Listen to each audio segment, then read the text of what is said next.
So we're here with Anne Widdecombe, candidate for the Brexit Party in the upcoming European elections for the South West. So Anne, what are your policies as an MEP, and what would you like to achieve for the South West if you're elected? Well, first of all, we have one objective, which is to implement the result of the referendum and to get Britain out of the EU. We do not believe that the EU should be making policies which are going to affect Britain unless Britain makes those policies herself. That is the first point. The second point is the very obvious one. We have no idea whether we're even going to end up taking our seats there. If we do, how long it's going to go on, because of course the instant that a Brexit is agreed, at that point we no longer have any place in the European Parliament. Therefore asking for long-term policies within the European Parliament is a dead duck. We've got to concentrate on our aims and objectives. Well, we at least know that the elections will take place. We do. Yeah. But we only knew that yesterday. Indeed. So you recently left the Conservatives to join the Brexit Party. What was it that motivated that decision? Frustration, largely, a frustration which has been building over quite a period of time. Both major parties, not only the Conservatives but Labour as well, stood in 2017 on manifestos which said they would implement the result of the referendum. And indeed the Prime Minister's manifesto couldn't have been clearer. It said no deal is better than a bad deal. And ever since then, it hasn't happened. And no deal has been reached, and we still haven't left 3 years after the referendum. And I became concerned, and I'm still very concerned, about the situation we have where there's a real disconnect between people and Parliament. 52% of the electorate voted leave, 75% of Parliament are Remainers. And that has resulted in the present crisis. So I thought, right, what do I want to happen? I want Britain to leave. Who is going to deliver that? Well, none of the parties that are there at the moment. So I decided that I would indeed join the Brexit Party to send a major shock to Westminster. I think we did that in the local elections without even standing.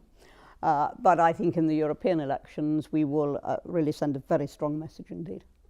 Well, let's think beyond the European elections for a moment. If the Brexit Party is still doing as well as it is in the polls by the next general election, for example, are you at all worried that by taking votes away from the Conservatives, which is ultimately the goal, you might make actually a Labour government and therefore a softer Brexit more likely? No, indeed not. First of all, I reacted with some horror there when you said that if we still hadn't left by the next general election, I have no doubt the Brexit Party would absolutely sweep the board at that one too. And the idea, I mean, this election is not due until 2022, the idea that we wouldn't have left until then is pretty horrific. But let's take your question, supposing we haven't. Am I afraid that that would give Labour an advantage? No, because if you look at the local election results, there Labour was saying, very confidently saying, they were going to get 400 gains, they were going to gain 400 seats, well they lost 82 instead. Because what the electorate were doing was sending a message to both parties, to Westminster as a whole, to MPs as a whole, saying, we've had enough. And nowhere was there a greater indication of that than the 40,000 odd spoiled ballot papers where people had actually written Brexit Party or Brexit across their ballot papers. They'd taken the trouble to vote, but to spoil the ballot paper. And in those numbers, that's unprecedented. So what form of Brexit do you favour? Deal or no deal? If there had been a deal which took us out, and by take us out, I mean release us from their laws, from their border controls, from their clamp on our trade deals. If there had been a deal which delivered all of that, then that would have been fine. And we want a good relationship with Europe after Brexit. We want a trade deal, for example, with Europe after Brexit. All that would have been fine, but the fact is that hasn't happened, and I echo what the Prime Minister said in her manifesto, but has not lived up to, which is that no deal is better than a bad deal. So if you ask me now what sort of deal I want, I've run out of patience, and I would say I want a clean break. The EU says it's ready for no deal. Our civil servants for 3 years have been working on the contingencies for no deal. it should be perfectly possible to deliver. I do not buy into Project Fear Mark II, which says that all would be chaos the next day. Be a few bumps along the way, bound to be. But in reality, Europe doesn't want chaos in its ports. The EU doesn't want chaos. The EU wants to go on exporting to us. The reality is that it would not be anything like as catastrophic as people think. Well, you touched on the results in the 2017 general election and the mandate from that. 80% roughly of the population in that election voted for parties which had a deal as their first option in the manifesto. So did every voter then and did every voter in the 2016 election vote for no deal? I mean, Theresa May wasn't saying her policy was no deal. What she was saying was that if it came to it, no deal was better than a bad deal. But she didn't stand on a policy of let's go without a deal tomorrow morning. I mean, nobody was saying that. Nobody was saying that. And you know, I consider I've been reasonable for 3 years just waiting for this deal. But it hasn't happened. And you have to look at the fact now that the Brexit Party is way, way ahead in every poll, not just in most, but in every poll that has been done for the European elections, and we're the party asking for a clean break. Now, if that acts as a catalyst to the government and to the opposition to come up with a deal that takes us out, not a customs union, which means we can't do our own trade deals, not alignment with the single market, which means we have to accept a free movement of people and can't control our own borders. But if we have a proper deal as a result of people saying, let's go without, fine. Well, do you think there is a democratic majority in this country for no deal? I think there's a democratic majority in this country for leaving. And at the moment, all the polls are showing that the one and only party, which is saying clean break, if that's where we have to go, clean break, is the party that is leading in the polls. Now, that's all that I can deduce as to where the democratic majority lies. And as I always say, the poll that really counts is the one on the day. Well, your party leader, Nigel Farage, said a couple of days ago that if the Brexit Party were to win these European elections by a landslide, that would be equivalent to a vote for no deal. How can that be the case when the average turnout for a European election is 30 to 40%? Oh, well, we don't know what the turnout is going to be. That is very clear. And if people were very, very afraid of no deal, then they would indeed go out and vote. And I think Nigel Farage is quite right. I mean, we would always say, here is an election, here are the mandates. If a particular mandate wins, then that is what is democratically compelling to do. I don't see any reason to rewrite the rules for the European elections. Do you not think that it might be legitimate to consult the people again and see if the mandate is still strong after all the Brexit chaos? Or are you worried at all that the will of the people might have changed over the last 3 years? I don't believe the will of the people has changed. There's certainly no sign of that at the moment. Let me finish. I do not believe that, I'm going to say this because you asked me the question, I do not believe that the will of the people has changed, and indeed, with opinion polls going at the moment in favour of the Brexit Party, clearly it hasn't. People just want Brexit. I've had Remainers saying to me, just get on with it, just take us out, just get this over. People are very, very tired of the chaos.